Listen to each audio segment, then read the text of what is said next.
এই BJP versus BJP already শুরু হয়ে যাবে টাকার ভাগ বাটোয়ারা নিয়ে। কারণ তৃণমূলের নিচু স্তরে যারা এতদিন পয়সা তুলতো তারা তো গিয়ে বিজেপিকে সহযোগিতা করছে। বিজেপির কর্মীদের ট্রেনার তারা এখন কি করে পয়সা তুলতে হয়। স্বাভাবিকভাবে দুর্গাপুজো আসতে দিন না, মারামারি শুরু হয়ে যাবে।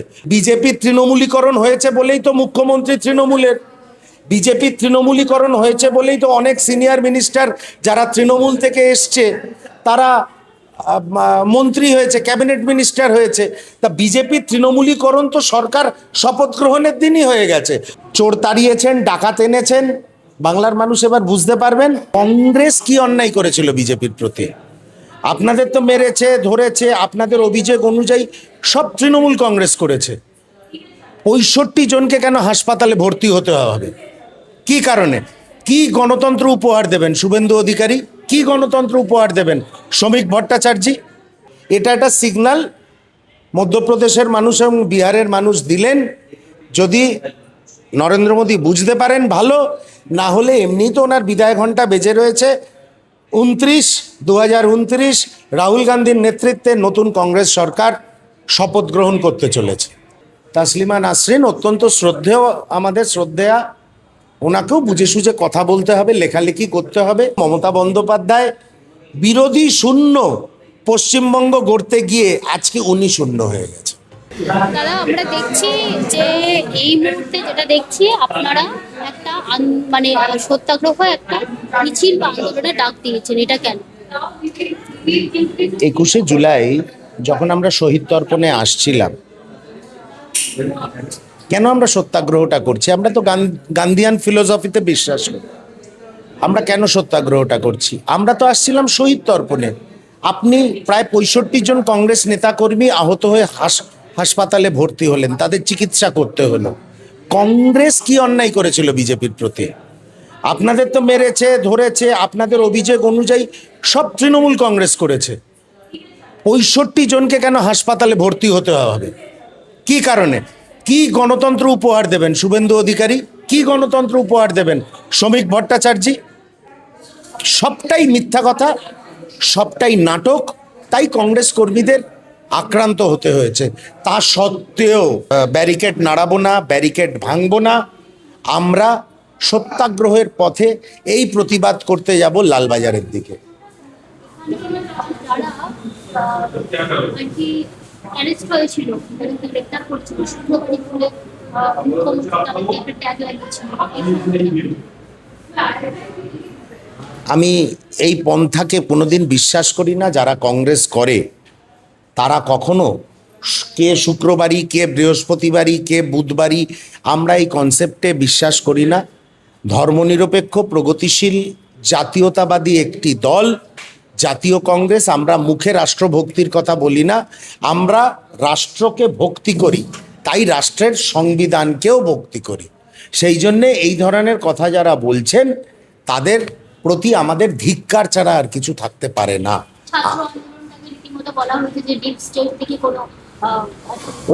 ওদেরই ডিপ স্টেটের কনসেপ্ট বহুদিন ধরে চলছে।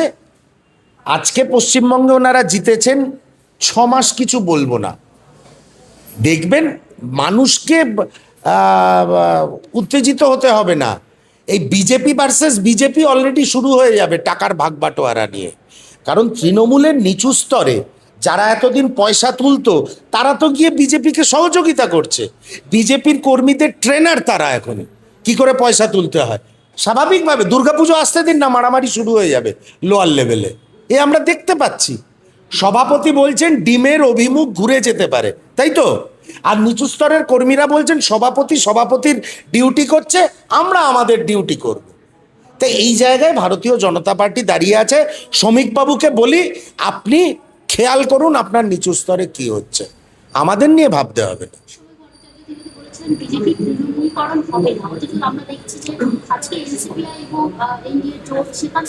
আপনি তো অনেক দূর অবধি চলে গেছেন। এনসিপিআই, বিজেপির তৃণমূলীকরণ হয়েছে বলেই তো মুখ্যমন্ত্রী তৃণমূলের, বিজেপির তৃণমূলীকরণ হয়েছে বলেই তো অনেক সিনিয়র মিনিস্টার যারা তৃণমূল থেকে এসছে তারা মন্ত্রী হয়েছে, ক্যাবিনেট মিনিস্টার হয়েছে।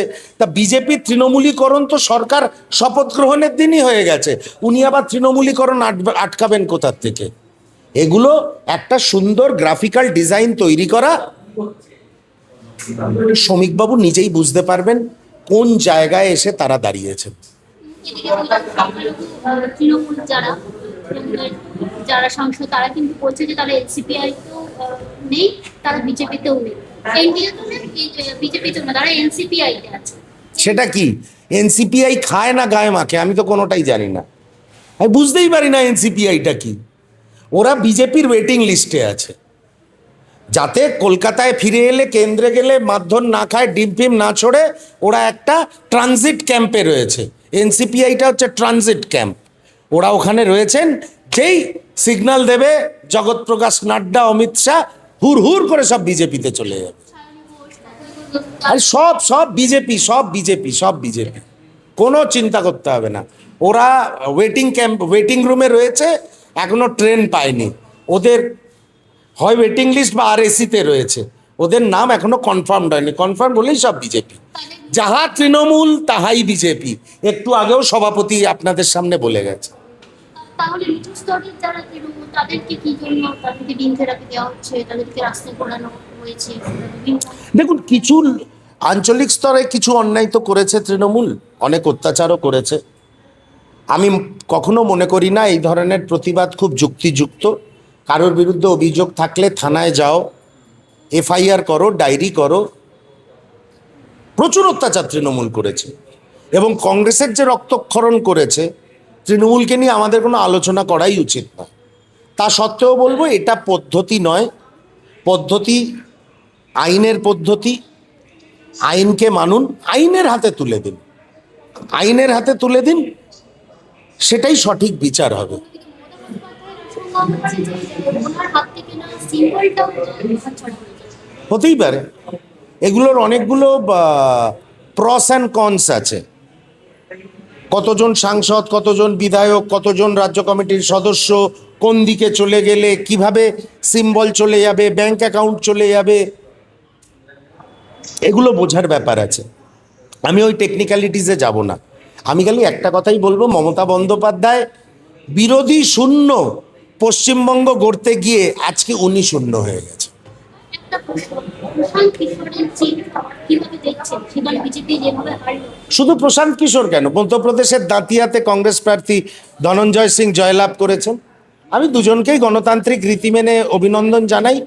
এটা একটা সিগন্যাল মধ্যপ্রদেশের মানুষ এবং বিহারের মানুষ দিলেন যে কৃষকদের ওপরে অত্যাচার করো না, ছাত্রছাত্রীদের ওপরে অত্যাচার করো না, শিল্পপতিদের কাছে দেশটাকে বেচে দিও না, সংবিধানকে রক্ষা করো, সংবিধানকে ধ্বংস করো না।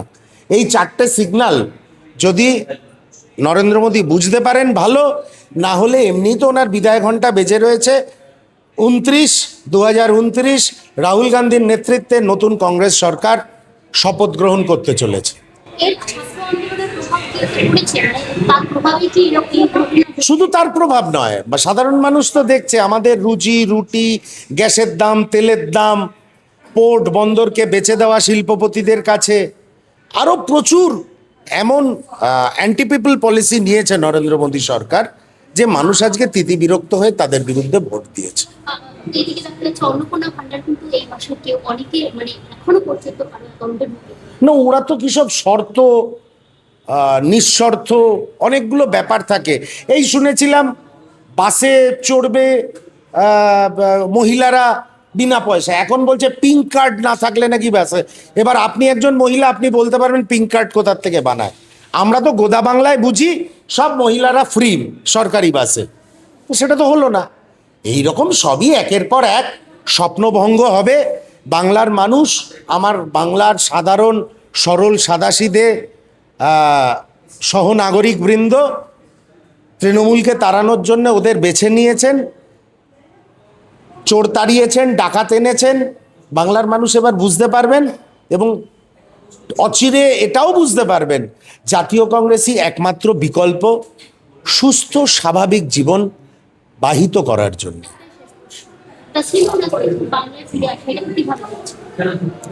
উনি একজন বিদেশি নাগরিক, কিন্তু ওনাকে আমি একজন ভালো লেখক হিসাবে শ্রদ্ধা করি।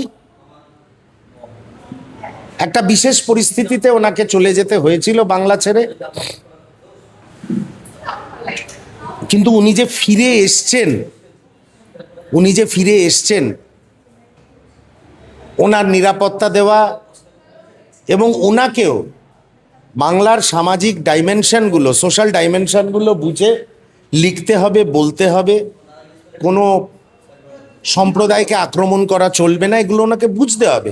আমাদের একটা বহুমাত্রিক সমাজ, বহুত্ববাদের উপরে বিশ্বাস করে ভারতবর্ষ বেঁচে আছে। সেই জায়গায় তাসলিমা নাসরিন অত্যন্ত শ্রদ্ধেয়, আমাদের শ্রদ্ধেয়া। ওনাকেও বুঝে সুঝে কথা বলতে হবে, লেখালেখি করতে হবে। সরকারি অনুমোদন যতদিন আছেন উনি থাকুন, আরামে থাকুন, কোনো অসুবিধা নেই। রাজ্যের মুখ্যমন্ত্রীও বলেছেন উনি পূর্ণ নিরাপত্তা পাবেন। তবে কোনো এমন উনি সেরকম কোনো কাজ করলে অশান্ত হবে, তাহলে হবে না। সবটাই ওনার উপরে নির্ভর করছে। উনি